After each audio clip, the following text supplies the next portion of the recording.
Sa ating pagbubulay-bulay ngayon, buksan natin ang ating mga Biblia sa Psalms chapter 4. Sagutin mo ako kapag tumatawag ako, O Diyos na tagapagtanggol ko. Binigyan mo ako ng silid ng ako'y nasa kagipitan. Maawa ka sa akin at dalangin ko'y iyong pakinggan. O tao, hanggang kailan magdaranas ng kahihiyan ng aking karangalan? Gaano katagal mo iibigin ang mga salitang walang kabuluhan at hahanapin ang kabulahanan? Ngunit alamin ninyo na ibinugod ng Panginoon para sa kanyang sarili ang banal. Ang Panginoon ay nakikinig kapag sa kanya ako'y nagdarasal. Ito ang salita ng Panginoon.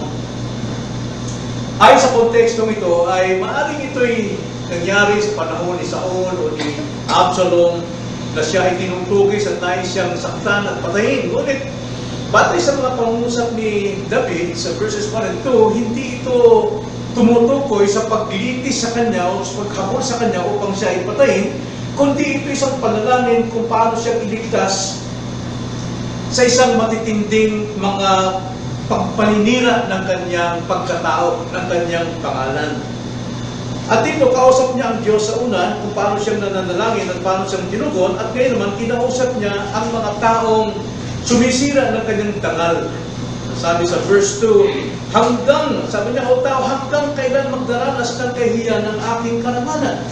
Gaano katagal mo iibigin ang mga salitang walang kabuluhan at hahanapin ang kabulaanan? So dito, dumadanas si David ng kabulaanan, mga paratang, mga salita kung saan sinisira ang kanyang dangal, sinisira ang kanyang pagkatao, sinisira ang kanyang pananampalataya. Ito'y ilarawan din sa atin na sa bawat sandali ng ating buhay, marami din ang ganon naninira sa ating dangal. Kaya malinaw dito na ipinahayag na ni Haring David sa mga sinisira sa kanya na hindi siya pinababayaan ng Diyos. At tinuring niya ang kanyang sarili ito na isang banal, sapagkat ang mga tao ng Diyos, ito ay banal. Na alam natin sa turo ng relihiyon, ang banal, tinatawag lamang ito kapag siya'y namatay na. Doon pa lamang tinatawag at kinikilalang banal ang isang taong gumawa ng maraming kabutihan, kung tawagin niyan ay supererogation. Kapag sobra siya sa pakikisama, pagdamay sa kapwa-tao, gumagawa siya ng mabuti, siya ay nagmamahal, sobra-sobra yung kanyang ginawa, kaya sobra-sobra yung kanyang good works para bayaran ang kanyang kasalanan, at siya ginagawang santo upang sino mang manalangin sa kanya ay makakuha din ng kanyang kabutihan para din yung nanalangin ay mabayaran. Kung tawagin yan ay supererogation. At hindi lamang yun. Alam natin sa panahon natin yan, tinuturing na banal din o santo ang isang taong philanthropist. Ibig sabihin ng philanthropist, ito yung mga gumagawa ng pag-ibig sa kapwa kahit sino man, tulad ni Mother Teresa na siya ay talagang kahit sa kitongin nandun siya. Ito yung pagpapakita ng pagmamahal sa humanity. Pero sa banal na kasulatan, alam natin, ang mga banal ay hindi sa pamamagitan ng supererogation at sa pagiging philanthropist, kundi batay sa gawa ng Diyos. At ang mga banal sa Biblia ay mga buhay, hindi mga patay. Tulad ng welcome o pagbati ni Pablo sa mga banal sa Korinto. Tinawag niya mga banal, mga buhay pa ito nung sa kanyang sulatan. Tingnan sa 1 Corinthians 1:2. Sabi ni Pablo rito, sa iglesia ng Diyos na nasa Korinto, sa mga ginawang banal kay Kristo Jesus, mga tinawag na banal, kasama ng lahat ng nasa bawat lugar, ay tumatawag sa pangalan ng ating Panginoong Jesucristo na kanila at ating Panginoon. Ito'y sulat na Catholic, ibig sabihin para sa lahat hanggang sa ating panahon. At ang mga tinutukoy ng banal dito ay mga buhay. Ephesians chapter 1 verse 1.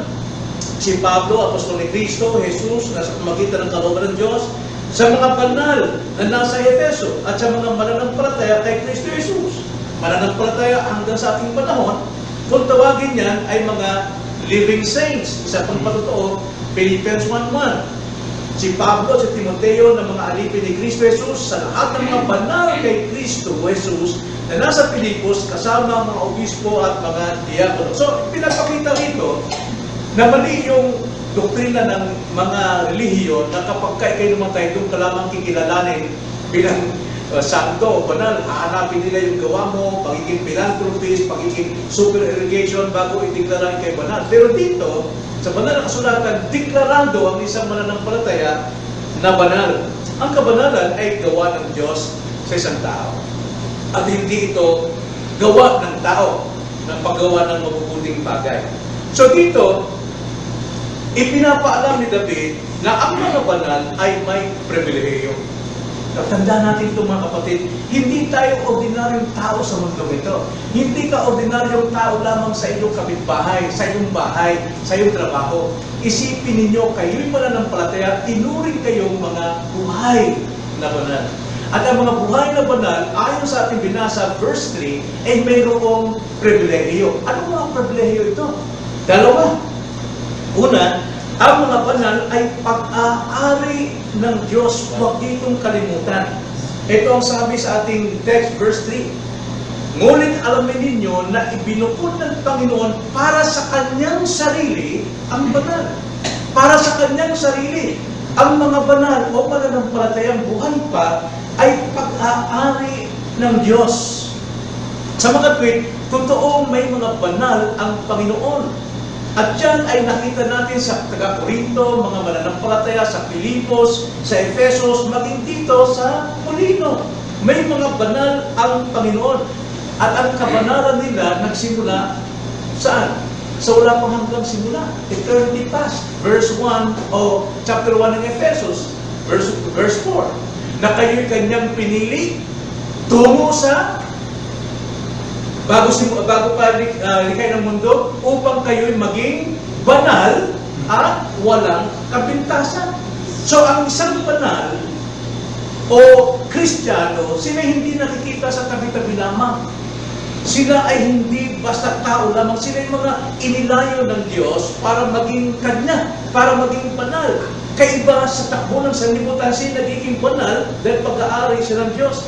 Sila ay nasa banal na plano ng Diyos. Kaya ang banal, kung tawagin niyan, ay itinilaga. Espesyal na ibinugod ng Diyos para sa Kanya. Kanyang pag-aari. Sa lumang tipan, mayroon siyang pinili at binanal. Walang alam natin ang Israel. Ito ang sabi sa Deuteronomy 7:6-8. Chapter 7, verse 6 hanggang 8. Sapagkat ikaw ay isang banal na bayan sa Panginoon mong Diyos. Pinili ka ng Panginoon mong Diyos upang maging kanyang sariling pag-aari mula sa lahat ng mga bayan na nasa lahat sa balat ng lupa. Kayo'y inibig at pinili ng Panginoon hindi dahil sa kayo'y mas marami kaysa alinmang bayan, ni sapagkat kayo ang pinakakaunti sa lahat ng mga tao. Kundi dahil inibig kayo ng Panginoon at kanyang tinutupad ang pangako na kanyang ipinangako sa inyong mga ninuno. Kaya inilabas kayo ng Panginoon sa pamamagitan ng makapangyarihang kamay at inubos kayo sa bahay ng pagkaalipin mula sa kamay ng Paraon na hari ng Ehipto. Ganon ituring ang bayang Israel na pinili, binanal, minahal, inibig ng Diyos. In application, ito yung kalagayan ng mga mananampalataya ngayon. Hindi ka basta-basta. Dapat hindi ka makita sa mga lugar na kung saan walang kabanalan. Kailangan, alam niyo ito, araw-araw sa iyong trabaho, sa pagpasok mo sa school, sa pagpasok mo sa bahay, sa pagpamamalingki mo, isipin mong ikaw ay hindi basta tao. Ang sabi ni David, alalahanin mo na ang mga banal ay pag-aari ng Diyos. Kaya nga, dapat natin pahalagahan ang ating katayuan. Tumayo tayo bilang mga tao ng Diyos. Sino man ang ating kasalamuha, sino man ang ating kausap, sa bahay man, dapat ugali natin ay mga taong banal. Mga taong pinili pag-aari ng Diyos. Ang ating kabanalan ay hindi batay sa ating ginagawa, kundi batay sa ginawa ni Kristo sa atin. He lifted us. Diba? Mula doon sa lusak ng kasalanan. Ikalawa, hindi lamang tayo ay pag-aari ng Diyos, Ikalawa, ito maganda eh. Ang mga banal ay pinakikinggan ng Diyos. Tingnan yung ating text, verse 3, Psalms 4:3. Ang Panginoon ay nakikinig kapag sa Kanya ako'y nananalangin. Mga kapatid, minsan kinatatamaran natin ang manalangin. Sapagkat ang panalangin, hindi ito nababagay sa ating convenience o sa ating damdamin, may gana tayo, wala. Kaya may gana tayo, kaya wala. Kapag tayo nanalangin, ang sabi, ang Panginoon ay nakikinig. Huwag natin itong baliwalain. Kadalasan sa atin, kapag wala tayong gana, hindi na tayo nananalangin. And we are expecting na ang Diyos ay tutulong pa rin sa atin, gagawa pa rin sa atin. Hindi siya gagawa hanggat hindi mo ginamit yung timba para makapagsalot ng tubig. Kailangan gamitin natin ang means sapagkat yun lamang ang tanging paraan para matanggap natin. May gana man tayo o wala. Masaya man tayo o malungkot. Pray then. Sapagkat sinabi ng Panginoon, sa oras na ikaw'y tumawag, ikaw'y aking pinigyan.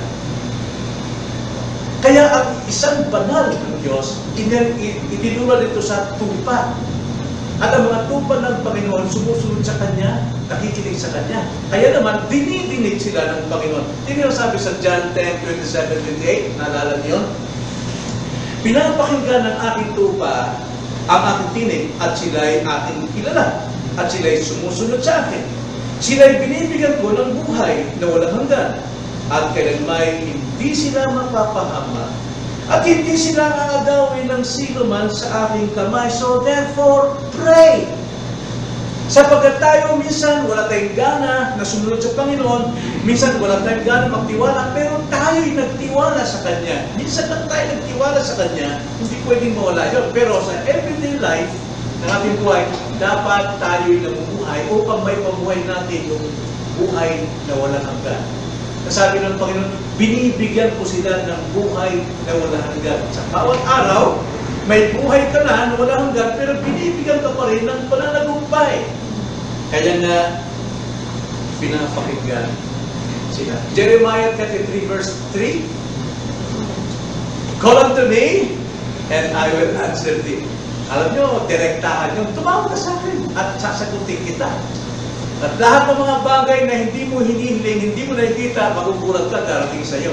Iyon sinabi ito eh. Jeremiah 33 verse 3. Tumawag ka sa akin, ikay papakinggan, at ipapakita ko sa inyo mga bagay na hindi nyo pa nakikita. At hindi lang yun.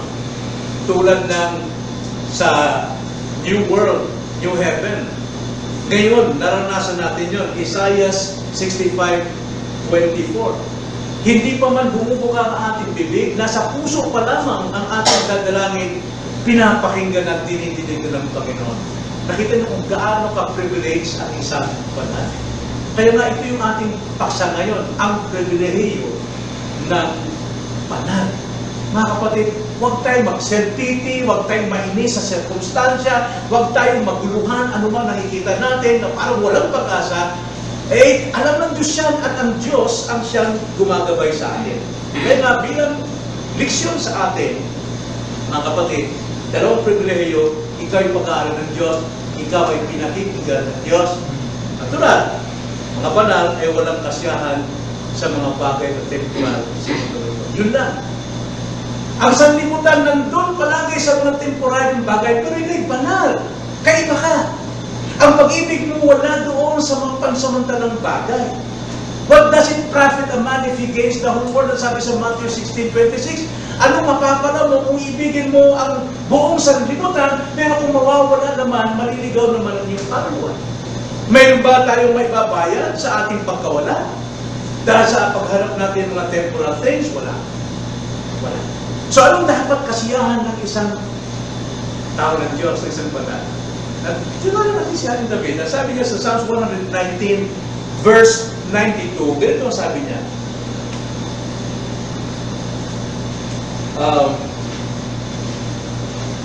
Kung ang kautusan mo'y hindi ko naging katuwaan, namatay na sana ako sa aking kalungkutan. Ito yung anong kasiyahan ni David? Ang salita ng Diyos. Sabi niya sa Ingles, if your law had not been my delight, then I would have perished in my affliction. Alam niyo, kung wala tayong salita, lahat ng problema dinadaras natin, bagsak tayo, patay tayo. Wala tayong kapag-pag-asa. Pero dahil kaya tayo nakakatayo sa ating mga matitinding pagkalagayan, dahil naalala natin palagi ang kanyang salita. Yun ang bumubuhay sa atin, sa araw-araw.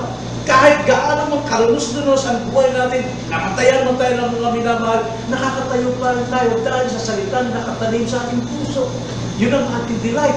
Yun ang delight ng isang banal, ang salita ng Diyos. Psalms 112 verse 1.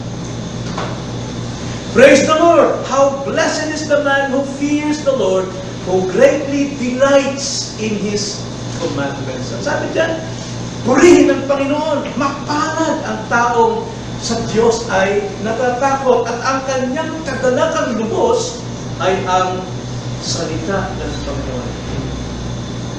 Kung sabihin natin na yung mga tao dyan na magandang buhay nila, no? Yung mayayaman, tulad sa inyo na mga milyonaryo kayo, hindi kayo mapalad. Ang totoo mapalad ay yung mga nagmamahal sa salita ng Diyos. Dahil ang sabi, ang salita ng Diyos, mawala man ang langit at ang lupa, pero mananatili ang salita ng Diyos. Yun ang privilege ng isang banal. Tandaan natin ito, mga kapatid. Bilang pagpapatibay, pagpapalakas ng ating doon, ano man ang nangyayari sa ating paligiran, kung tayo'y banal ng Diyos, pag-aari ka niya at pinapakinggan ka niya. Kaya dapat ang mga banal hindi nakikitaan sa tabi-tabi ng sanlibutan. Hindi nariringgan ng mga basurang pananalita at pangangapilan. Dapat namumuhay sa salita ng Diyos. Tayo manalangin. Panginoon, tunay na privilege kami, Panginoon. Mga pinagpapala kami sapagkat hindi dahil sa aming husay, hindi dahil sa aming mga kabutihan, kundi dahil kami ay pag-aari ninyo. At kung paano kami inari, Panginoon, kailangan mapagbukas Kristo sa krus ng Kalbaryo. At tawagin kami sa pagitan ng Ebanghelyong ito na may kapatawaran sa lahat ng makasalanan. Sumasampalataya kayo Diyos at nagsisisi ng kasalanan. Kaya kami ay inyong pag-aari at dahil sa inyong pag-aari, kami ay inyong pinakikinggan.